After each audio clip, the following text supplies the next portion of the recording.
everybody can beat everybody. That's what makes this tournament so competitive. If there's an event that you have to see, this is the one. This is going to blow minds away. What's up everybody? My name is Kimball. I am the kickboxing nerd, and today I'm going to talk about one of the best events of the year. And of course, I'm talking about the Glory and Rise 65 kg Featherweight Grand Prix. Yes, you heard it right. I've changed up the name of my channel. The original name was the Kickbox Podcast, which is a Dutch translation for the Kickboxing Podcast, obviously. The reason for the change of name is I got a lot of messages like, I really want to know how you think about kickboxing, but the thing is, I don't understand Dutch. Could you do something in English? And I was like, you know, I'll take a try. Should be fun. And the thing is, it was very fun. So I was like, you know, a Dutch name for a YouTube channel where I talk mostly in English, it just doesn't fit anymore. So I decided I am talking about kickboxing and I'm kind of a nerd. If you look at the visual branding of my YouTube channel, it's a little bit based in anime, and you know, you gotta be a little bit of a nerd if you like anime, in my opinion. I mean, that's how I feel, I mean. And I like kickboxing a lot because I watch basically everything kickboxing, so which makes me a little bit of a kickboxing nerd as well, so you know. And when I started this channel, my original goal for this channel was to, you know, spread the love of kickboxing to a wider audience. And what's better than just to talk in English, because more people will be able to get in touch with the beauty of the sport. I not only changed the name of the channel, I want to change up some other things as well, because I used to post videos on a weekly basis, mostly in Dutch, talking about all the events that are happening in the world. But the thing is, I'm getting older and I noticed that it's just harder to find time to post videos on a weekly basis. So instead of like rushing out videos, getting a little bit stressed out about that, I decided to, you know, post a little bit less of content, but everything that I do post should be of a very high level, at least on a quality sense. I need to be proud of the things I create, and although I'm very proud of what I've achieved in the last couple of years, but I want to step up, create some cool stuff. I'm actually working on a video talking about the future of kickboxing, and you know, I'm very curious to see what you guys think. So you know, enough chit chat. Without further ado, let's start with the Glory and Rise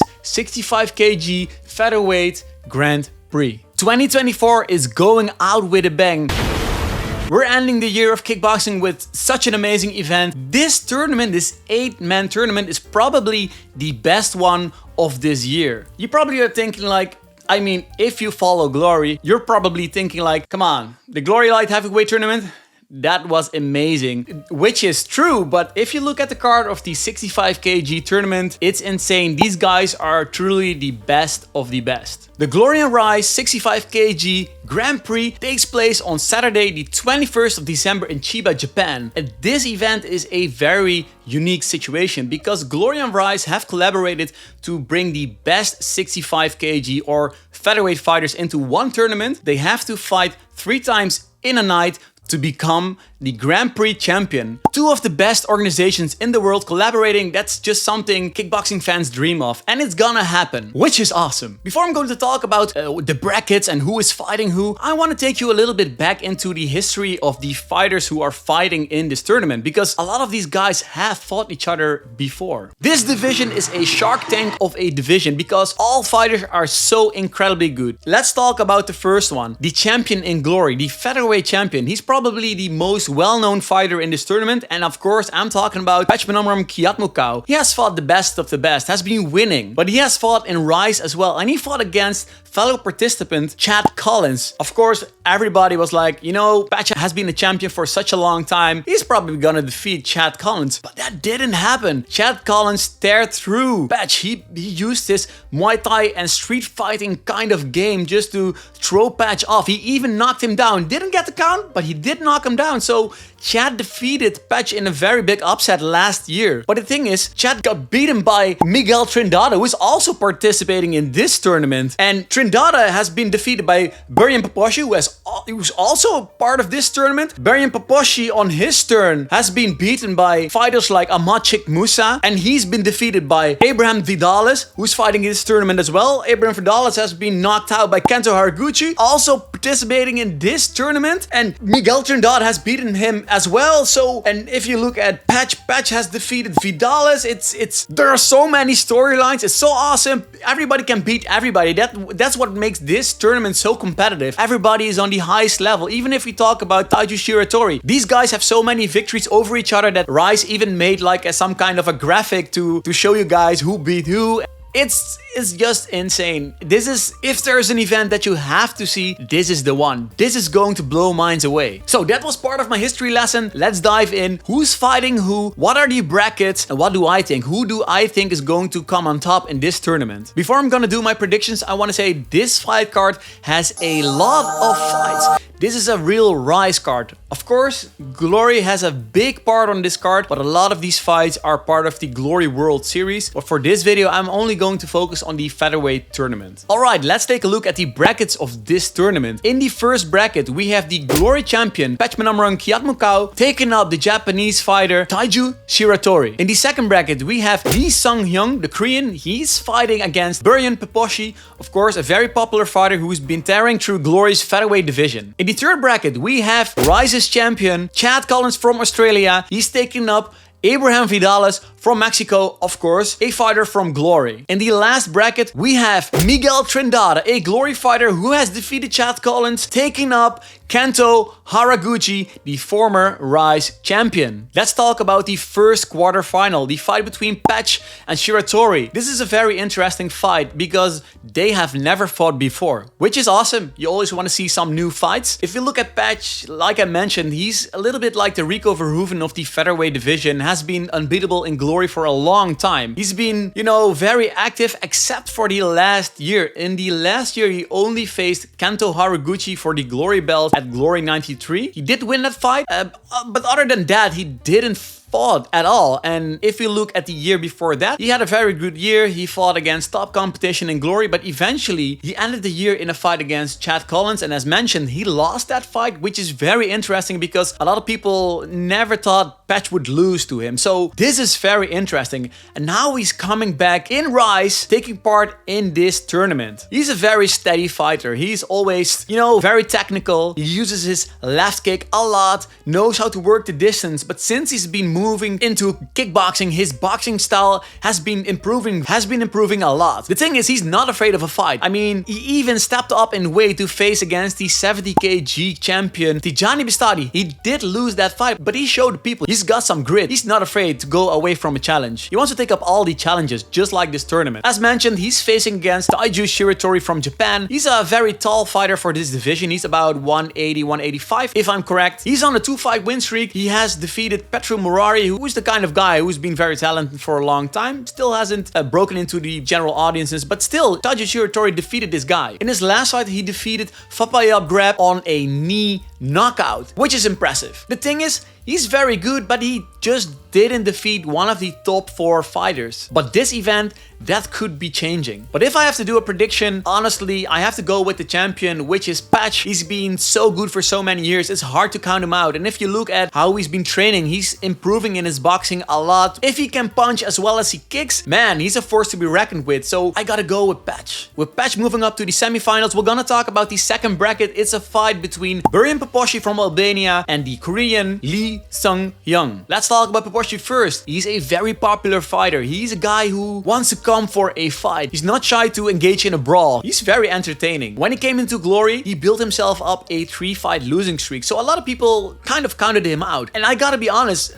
I did too. But he came back very strong. He now has a 5-fight winning streak with victories over Miguel Trindade, Amachek Musa, and Baras, which is very impressive. And the guy's only 23 years old, so the future is bright. He's fighting against a Glory veteran. He's fighting against Sung-Hyun. It's a guy who fought in the early days of Glory during Glory 8 Tokyo. He fought against Yoshihiro Sato. He lost that fight, but it was a fight at 70 kg. And now he's fighting back in Glory. Well, he has been fighting in Rise, so a matter of perspective, if you can say, if he's returning. But the thing is, he's fighting on 65 kg. And he's on a 2-fight winning streak, defeating Taiju Shiratori, who is, of course, entering this tournament. And he has defeated Nakano as well. This is a guy who is like, he's very gritty. He doesn't shy away from a fight either. So if we look at the fighters right as of now, they all like to fight. The thing is, he's already 33 years old, which is not necessarily old, but if you compare him to the other fighters, he's the veteran of the guys.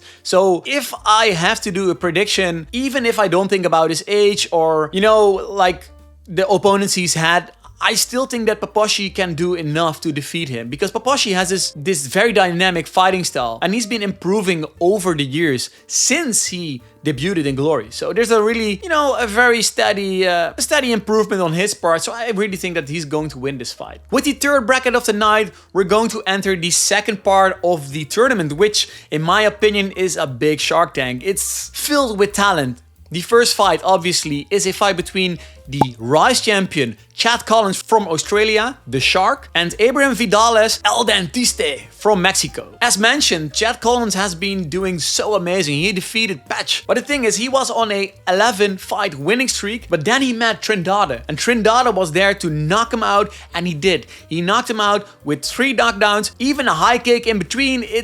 It was such an amazing fight, but unfortunately for Chad Collins, he had to hit the canvas, so he had to build himself up again, and he did. He racked up a 2-fight win streak, and now he's ready to face on the best of the world. He's got a background in Muay Thai, and that's very evident in his fighting style, relying on a lot of kicks, but he's the kind of fighter who likes to, you know, get into a street fight kind of fight, actually. It's like he doesn't give a he wants to knock you out. Everything he does is, you know, ferocious.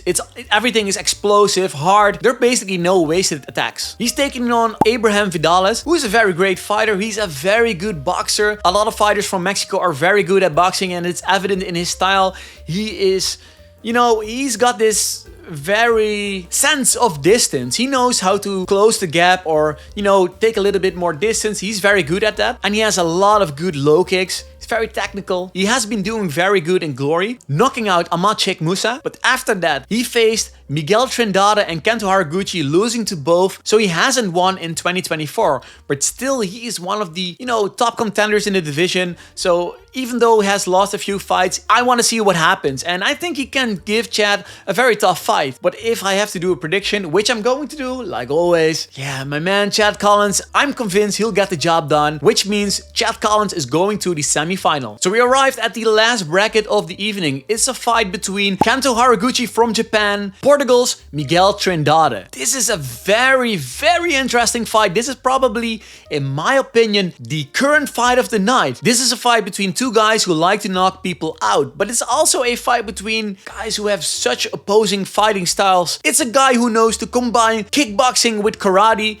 and a guy who is a very kickboxing style focused guy. Let's talk about Kento. He's such a good fighter. He's such an entertaining fighter. He knows to do crazy spinning shit, but at the same time knows how to fight with technical supremacy as well. He has only lost against 2 people, one of them being Petch, of course, and the second one is Taiko Naito. But that was a fight early in his career. Before he lost against Petch last year, he had a 4-fight winning streak, defeating the best of the best. With him losing to Petch, I'm 100% that he's determined to win this tournament and face against Petch again. But that means that both guys have to be going to the final. And we'll see what happens, but it's very interesting. He's fighting against Miguel Trindade. He's a big talent. He rose on the scene with explosiveness. Even though he got defeated by Berjan Peposhi in his Glory debut, he still showed that he's one of the best. He dropped Berjan Peposhi in that fight. After losing that fight, he went to Rise and took on Chad Collins. And as mentioned, he knocked him out, which is impressive considering Chad is the champion and Miguel Trindade was just coming up on the big scene. After that fight, he came back to Glory, fought against Abraham Vidales, who is a top contender as well, defeated him too very convincingly, which marks his participation in this tournament. So let's do a prediction in this fight. In my opinion, this is the most difficult fight to predict. You know, the thing is, Kento is fighting in Japan. And what I meant to say with that is not because he's the Japanese guy, so he's probably going to win. No, that's not what I want to say. I think Kento is so determined to win in front of his hometown crowd that he is willing to die in this ring. I think he's coming to knock him out. The thing is, it's not that easy if you're facing off against Trindade. Trindade can knock people out as well. So this is going to be very difficult to predict. But I think that Kento is going to win this fight. And if he wins, he's going to the semi-final. Before we go to the semi-finals, first I want to say there is a reserve match. It's a fight between the Dutchman Young Kaffa and the Japanese fighter Yutaro Asahi. Kaffa, of course, a very well-known fighter in the Netherlands, has been doing very good. Hasn't fought in a long time. His last fight in Glory was during, I think, Glory 92, if I'm not wrong. I should know this because I did interview him because I was there backstage. Very nice guy, by the way. Very nice guy. He actually wanted to rematch Denis Wojcik. But the thing is, Denis Wojcik got his fight against Bobo Sacco. Then he, yeah, well, that's a story for another time. But the thing is, he wanted the rematch, didn't get the rematch, but he does get a chance to at least fight in the reserve match of this tournament. Because he actually wanted to participate in this tournament, but he didn't qualify for the tournament. Well, he's in the reserve spot of the tournament, so if anybody would be getting injured and wouldn't be able to participate in this tournament, one of these winners is going to enter. So it could be either Kaffa or Asahi. And if I have to do prediction, I gotta go with my man, because Young Kaffa is really good. I think Young Kaffa is going to be winning this fight. But if he's going to enter this tournament, I'm not sure, because all these guys are just, they're really determined, and I don't see any of these guys, you know, pull out of this tournament unless there has to be happening something serious. But if it happens, one of these guys is your man. All right, let's take a look at the brackets right now. So I had in the first bracket Petch winning. In the second one, I had Peposhi winning. In the third one, I had Collins winning. And in the fourth, I have Kento winning. Well, this is going to be very difficult again. But, you know, the thing is, you can never count out Petch. So if I have to go with my rational thinking of prediction, then of course, I'm going to pick Petch, because he is just so difficult to beat. But in the other side, Peposhi has been doing very well. And he is a guy who pushes through. That's something that Chad Collins has done as well against Petch. And by that way, he defeated Petch. The thing is, I just think that Peposhi doesn't have the same power Collins has. So that's for me a reason that I think that Petch is still going to win. His technique is you know, his sense of distance is so incredibly well. He knows how to put you on a distance and attack from the outside with his left body kick. And you know, Peposhi wants to go through you. So if you keep coming, but if you just meet his left kick, you will not go anywhere. So unless Peposhi has some kind of different strategy, I just don't see him winning in this fight. But it's gonna be a very interesting fight. This is a fight, you know, I'm looking forward to. So we'll see what happens, but I think that Petch is going to win this. And with that, Petch is going to the final. In the second semi-final of the night, we have, of course, guys who are, you know, it's as mentioned, it's so difficult to really predict who is going to be in this semi-final. But as I said, I think Chad Collins is going to be the first one entering, with Kento Haraguchi being the second. If they meet with each other, it will be the first time they fought against each other, which is going to be awesome. A fight I'm really looking forward to. Again, totally new fights. A real clash of styles. Muay Thai against karate. Of course, a historic, you know, like a clash of styles. But also, if you look at the history of combat sports, karate and Muay Thai have been clashing for, you know, at least decades. This fight is also very difficult to predict. If I look at these styles, if I look at Chad Collins, of course, he's got those big body kicks as well, a lot of knees. But Kento Haraguchi is someone who knows how to surprise you. It's a little bit like how Levi Richter surprised Rico Verhoeven in their first fight. Maybe a little bit in the second one, but especially in the first one with his spinning back kick. You know, Haraguchi has this really interesting spinning back kick as well. And, you know, the thing is, if you do not see that thing coming, you will get hit and you will go down. And not only that, he has got power in punches. He is a little bit shorter than Chad Collins, so that's a little bit of a difficulty. But yeah, man, even talking about this, I think, you know, Chad Collins, he's got those long legs, could put you on distance, can use his teeps very well, and, you know, he can make it a street fight. Only the difference between Petch and Kento is that Kento just knows how to handle a street fight a little bit better than Collins, because it's not like Kento hasn't been dropped. He's been dropped a few times in his career, and he always stood up and he knocked his opponent out. So, I mean, I think we're looking at a fourth fight between Petch and Kento Haraguchi. A final between the guy from Thailand and the guy from Japan, Petch versus Haraguchi. Alright, let's talk about the final. You might think like Petch and Haraguchi fighting for the 4th time, is that interesting? I mean, they fought like only a few months ago. I think I'm still very excited about this because, you know, this is again a clash of styles. But the thing is, this is a tournament setting, which is completely different compared to their previous fights because those were single fights. And if you fight in a tournament, there's a lot that can happen. If I look at the brackets, well, I can say that Haraguchi is going to be having a tougher time. And I think because this is a final where there's a lot of wear and tear, because of these semis and the quarterfinals, if Haraguchi can pull out some surprising spinning back kick, a X kick, or maybe some crazy cross, or maybe a spinning back fist, I think he can do something crazy and maybe even knock Petch down. Why do I say knock down and not knock out? The thing is, Petch is just not very easy to knock out. So this is going to be very interesting. This is going to be, let me put it like this. This tournament for me is the most hardest to predict from all tournaments that has been in this year so far. Anyone can defeat anyone. It's just such a competitive division. And you know, whatever happens, whoever wins this tournament, I really hope that this division will be flourishing in 2025. Of course, there are some rumors that Glory is going to focus a lot more on the heavier weights, maybe even a lot more, putting more effort into the heavyweight division. You know, there's nothing wrong with put a lot of effort in the heavier weight classes, but I know the heavier weights are, at least in the West, far more popular than the lower weight classes. But in my opinion, I think it's all about doing great marketing, tell stories, build characters.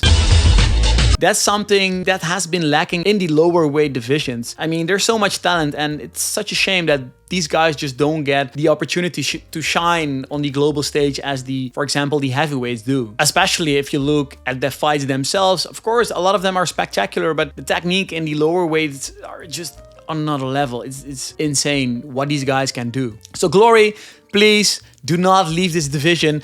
Build something amazing with this. Even, you know, the thing is, the beginning of the year when, of course, there was another CEO, Maurice Holes, but they started a collaboration with Rise and they actually announced a joint ranking with the best fighters from Rise and the best fighters from Glory. Like they wanted to combine them and put them online and for people to follow. And the intention was to make these rankings a little bit more important than they have been in the past couple of years. And unfortunately, there has been no information on that. And I think that whole idea is crap. But I think if you are going to hold fights in this division, at least put all your effort into it, because it's or everything or nothing in my opinion, because it has felt like the lower weight classes has been, you know, treated like it's not as important as the heavier weights. So I don't know, man. Just the level is insane. The fighters are so entertaining. It's almost like I'm standing this division, which is a little bit true, but at the same time, this division is just, yeah, that good. What can I say? The most important question of this moment is, of course, where to watch the Glory and Rise 65 kg Grand Prix. And guys, I got an answer for you. Of course, it is already known that you can watch this event for free via Abima, but that will be in Japanese. But the thing is, Glory and Rise have a joint collaboration, which means that even though there is a Japanese broadcast, I expected there to be an international broadcast as well. And finally, Glory has confirmed that they will indeed broadcast this event internationally. Also for Dutch fans, Videoland has announced that they will be officially broadcasting this event on Videoland as well, which is awesome because recently Remy Bonjeski actually said in an episode of Warrior Code that Videoland will probably not be broadcasting this event because there are barely no Dutch guys on this card. But I'm very happy that they still will be broadcasting this because, man, this is such a great division. These are the best of the best. I mean, the featherweight division is one of the best out there. Of course, the light heavyweight division and the welterweight division are, of course, two of the best. But the featherweight division is definitely part of the top 3 best divisions in the world right now. And I'm very happy that these guys get their chance to shine on the global stage because they really deserve it. So who do you think is going to win the Grand Prix? Who do you think is going to be the fight of the night? Who is going to be the new breakout fighter of the year? Is there going to be an upset? Whoever wins this tournament could probably be the, you know, the best fighter of the year. Let me know what you think. Put it in the comments. Let me know. I love to talk with you guys about this. If you like this video, like and subscribe. I am the Kickboxing Nerd and see you guys next time in another video.